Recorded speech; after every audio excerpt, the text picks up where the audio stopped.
Halo teman-teman semua, perkenalkan nama saya Fitriani Kusmasuti dengan NIM 66612301889.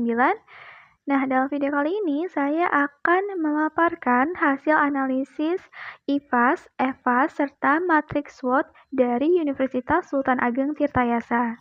Masuk ke pembahasan yang pertama, yaitu saya akan membahas mengenai analisis IPAS dan EVAS dari Untirta, di mana saya menggunakan faktor strategi SWOT, yaitu Strengths, Weakness, Opportunities, and Threats. Nah, faktor strategis dari Strengths yang pertama, memberikan kesempatan magang dan kerjasama riset. Di sini saya memberikan bobot 0,09, rating 4,0, dan skor 0,36.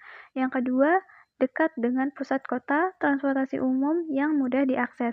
Di sini saya memberikan bobot 0,14, rating 4,0, dan skor 0,55. Yang ketiga, laboratorium modern, perpustakaan yang lengkap, ruang kelas yang nyaman. Di sini saya memberikan bobot 0,14, rating 4,0, dan skor 0,55. Dan yang keempat, beberapa program studi berakreditasi unggul hingga internasional, dosen berpengalaman, dan riset berkualitas tinggi. Di sini saya memberikan bobot 0,14, rating 4,0, dan skor 0,55. Jadi di sini subtotal dari faktor strategis strength itu total bobotnya 0,50 dan total skornya 2,00. Lalu selanjutnya faktor strategis dari weakness. Yang pertama, biaya pendidikan yang tinggi mungkin menjadi hambatan bagi calon mahasiswa dari keluarga yang kurang mampu. Di sini saya memberikan bobot 0,14, rating 1,0, dan skor 0,14. Yang kedua, kurangnya ruang terbuka hijau di sekitar kampus Pakupatan. Di sini saya memberikan bobot 0,14, rating 2,0, dan skor 0,27. Yang ketiga, kurangnya fasilitas olahraga dan rekreasi membatasi kegiatan mahasiswa di luar akademik. Di sini saya memberikan bobot 0,14, rating 1,3, dan skor 0,18. Dan yang keempat, sistem administrasi yang rumit membuat proses pendaftaran dan pengurusan administrasi menjadi kesulitan. Di sini saya memberikan bobot 0,09, rating 2,0, dan skor 0,18.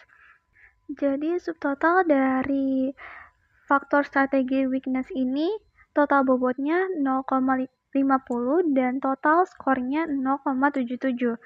Lalu total dari strengths dan weakness yaitu total bobotnya adalah 1,00 dan total skornya adalah 1,23. Lalu selanjutnya faktor strategis dari opportunities. Yang pertama, perkembangan teknologi yang memperluas akses materi pendidikan digital. Di sini saya memberikan bobot 0,13, rating 4,0, dan skor 0,52. Dan yang kedua, peningkatan kesadaran akan pentingnya pendidikan membuat lebih banyak orang tertarik untuk melanjutkan pendidikan ke jenjang yang lebih tinggi. Di sini saya memberikan bobot 0,13, rating 3,0, dan skor 0,39. Lalu yang ketiga, perkembangan program studi baru memenuhi kebutuhan pasar kerja yang terus berkembang. Di sini saya memberikan bobot 0,13, rating 3,5, dan skor 0,46. Dan yang keempat, peningkatan akses internet memudahkan mahasiswa untuk belajar secara online dan mengakses sumber belajar di digital. Di sini saya memberikan bobot 0,13, rating 3,0, dan skor 0,39. Jadi subtotal dari faktor strategis opportunities yaitu total bobotnya adalah 0,52 dan total skornya adalah 1,76. Lanjut ke faktor strategis threats. Yang pertama, lulusan yang kurang siap memasuki dunia kerja. Di sini saya memberikan bobot 0,13, rating 2,5, dan skor 0,33. Yang kedua, perubahan dalam preferensi generasi muda terhadap pendidikan. Di sini saya memberikan bobot 0,13, rating 2,0, dan skor 0,26. Yang ketiga, kurangnya dukungan atau kegiatan penelitian. Di sini saya memberikan bobot 0,09, rating 1,0, dan skor 0,09. Dan yang keempat, keterbatasan dalam penggunaan teknologi modern atau jurnal digital bagi mahasiswa. Di sini saya memberikan bobot 0,13, rating 1,2 dan skornya 0,16. Jadi subtotal dari faktor strategi traits ini total bobotnya adalah 0,48 dan total skornya adalah 0,83. Lalu untuk total faktor strategis dari opportunities dan threats ini total seluruh bobotnya adalah 1,00 dan total skornya adalah 0,93. Pembahasan yang kedua adalah menganalisis kuadran, yaitu mencari sumbu X dan sumbu Y. Rumus mencari sumbu X adalah strength dikurang weakness, di mana nilai strength-nya adalah 2,00 dan nilai weakness-nya adalah 0,64. Dan hasilnya adalah 1,36. Lalu rumus mencari sumbu Y adalah opportunities dikurang threats, yaitu nilai opportunities-nya adalah 1,76 dikurang nilai threats-nya 0,80, jadi hasilnya 0,96, di mana kuadran ini tuh terletak di kuadran 1, yaitu kuadran pertumbuhan.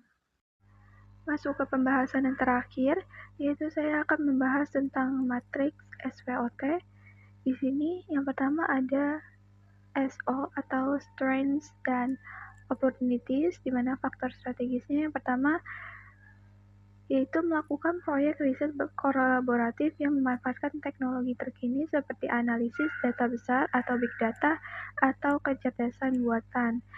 Di sini saya memberikan bobot 0,26, rating 4,0, dan skor 1,04. Dan yang kedua, mengadakan webinar, pelatihan online, atau kursus singkat dengan mitra internasional untuk berbagai hasil riset dan inovasi. Di sini saya memberikan bobot 0,26, rating 4,00, dan skor 1,04. Dan yang ketiga, membuat platform virtual open house berbasis teknologi VR atau IR agar calon mahasiswa itu bisa dapat mengunjungi kampus secara online. Di sini saya memberikan bobot 0,22, rating 4,0, dan skor 0,87. Dan yang terakhir, membuat storytelling alumni sukses, konten sehari-hari bersama mahasiswa, atau vlog kegiatan kampus. Di sini saya memberikan bobot 0,26, rating 5,00, dan skor 1,30. Jadi total dari bobot strengths dan opportunities ini adalah 1,00 dan total skor dari strengths dan opportunities ini adalah 4,26. Lanjut, kita akan membahas WO atau weakness dan opportunities. Di sini faktor strategisnya yang pertama, kolaborasi dengan startup teknologi untuk mengembangkan solusi layanan berbasis AI, contohnya chatbot untuk layanan informasi. Di sini saya memberikan bobot 0,33, rating 4,00, dan skor 1,33. Yang kedua, melakukan pengecekan rutin fasilitas digital seperti TV, proyektor, komputer yang ada di laboratorium untuk mengetahui bagian yang harus diperbaiki.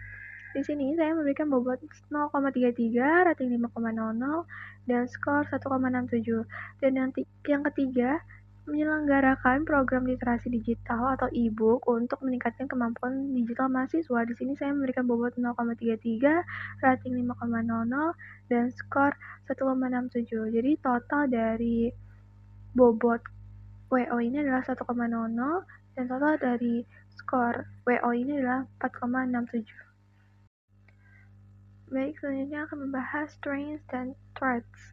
Di sini, faktor strategisnya yang pertama, menyelenggarakan kelas kolaborasi bersama praktisi industri sebagai guest lecturer. Di sini saya memberikan bobot 0,35, rating 3,50, dan skor 1,24. Yang kedua, membuat sertifikasi tambahan di setiap program studi agar lulusan memiliki keunggulan kompetitif, misalnya sertifikasi IT, bahasa asing, atau soft skills. Di sini saya memberikan bobot 0,35, rating 4,00, dan skor 1,41. Dan yang ketiga, menawarkan pelatihan tambahan atau sertifikat untuk mahasiswa supaya lebih siap untuk kerja, misalnya bahasa Inggris atau bahasa Korea atau bahasa asing lainnya. Di sini saya memberikan bobot 0,29, rating 4,00, dan skor 1,18. Jadi total bobot dari ST ini adalah 1,00 dan total skor dari ST ini adalah 3,82. Dan yang terakhir, saya akan membahas tentang weakness dan threats. Di sini faktor strategisnya yang pertama, menggandeng CSR perusahaan nasional atau internasional untuk pendanaan program beasiswa penuh. Di sini saya memberikan bobot 0,29, rating 3,50, dan skor 1,03. Dan yang kedua, meratakan kampus yang hemat energi seperti panel surya atau lampu LED otomatis. Di sini saya memberikan bobot 0,35, rating 5,00, dan skor 1,76. Dan yang terakhir, menyediakan protokol keamanan cyber yang kuat untuk melindungi data dan sistem dari ancaman eksternal. Di sini saya memberikan bobot 0,35, rating 4,00, dan skor 1,41. Jadi total bobot dari WT ini adalah 1,00 dan total skor dari WT ini adalah 4,21.